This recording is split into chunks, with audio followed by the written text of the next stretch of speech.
बेकरार करके हमें यूं न जाइए, आपको हमारी कसम लौटवाइए। নমস্কার বন্ধুরা, আমি তনুপ বলছি।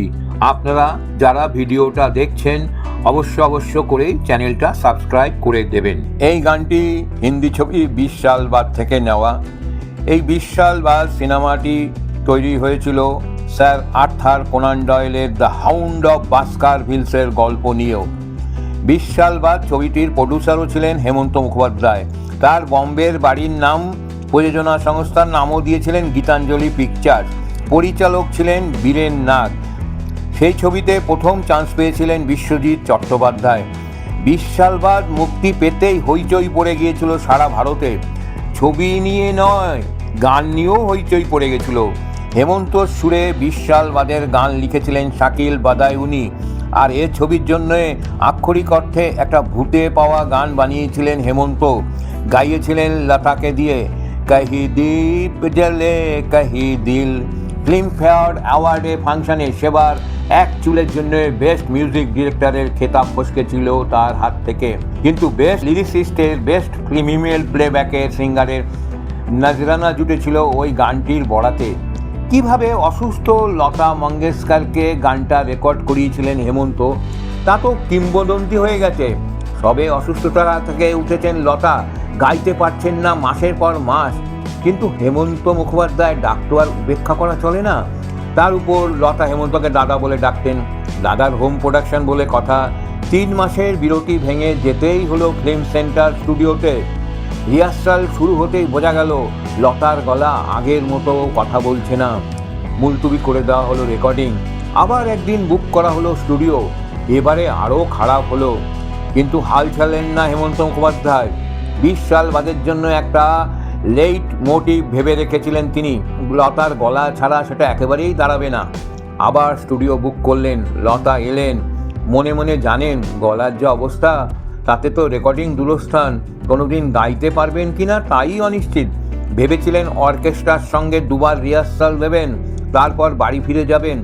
তেমনটাই করেছিলেন। বেরোতে যাবেন এমন সময় হেমন্ত ডাকলেন একবার রেকর্ডিংটা শুনে যাবার জন্য। রেকর্ডিং লতাকে না জানিয়েই একটা টেক নিয়ে রেখেছিলেন হেমন্তবাবু। যা চাইছিলেন তাই পেয়ে গেলেন সেদিন। লতাকে নিয়ে হিন্দিতে 139টা গান গাইয়েছেন হেমন্ত। এমন সাড়া পড়েনি আর কোনো গানে। লতার সিঙ্গিং ক্যারিয়ারের মুক্ত হয়ে উঠেও আজও ঝলমল করছে গানখানা। আত্মজীবনীতে হেমন্ত লিখেছিলেন, লতা আমাকে খুবই ভালোবাসে, শ্রদ্ধা করে।